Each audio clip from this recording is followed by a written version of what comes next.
So to give you further detail about a kyphoplasty and what that entails, we're going to show you in a pictorial representation what that means. In other words, we're going to show you with pictures as opposed to me just yammering on and trying to explain something that really might not be conveyed that easily by me just talking about it. Okay?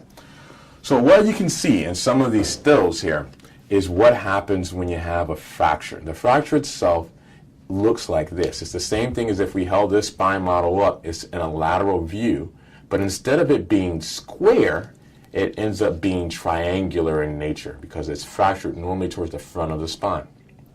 And so the question would be, how do we go about fixing that? The way we go about fixing that is by using a special type of needle.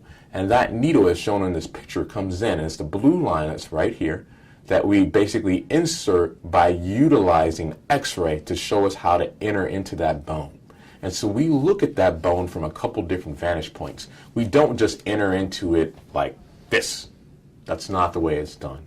It's actually done with the careful, precise aspect of us looking at it from the back to see if that needle is oriented in a direction that's going to be appropriate, and whether we're going too far to the center, whether we're going too far to the outside, whether we're going up, whether we're going down. And then we take and we spin that whole X-ray and we look at it from the side so we can see what our depth is and how close it is to important structures and whether we're avoiding those structures as we get into the center of the bone. So as we take a look, what we see is we're able to get to that space, and once we're able to get to that space, we actually take and insert another special type of needle within the first needle. It's almost like those little Russian dolls that you sometimes will see, okay? The second special type of needle has a balloon at the end of it, and that balloon we expand in order to reorient and basically get that bone to go from being a compressed element to going back to a square type of element. And when we're able to do that, we're able to take and change that kyphotic angle that we talked about before and get you back to hopefully the same degree of straightness that you were in the past. Now the question would be, if we just left it like that, well, what happened?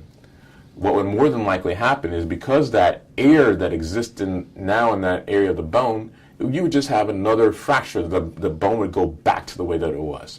So to prevent that, what we do is we use either a special medical type cement or another type of substance that mimics bone we place in that area, in that region. So when you look at our stills here, it's the element of that aspect of the white coloration that's utilized as a filler in both of these two areas and region. And what we see is that provides support, provides structural integrity that allows for that bone not to then have another subsequent fracture. So that's what we're talking about when we mention a kyphoplasty as a potential procedure and how it could be useful and beneficial to you.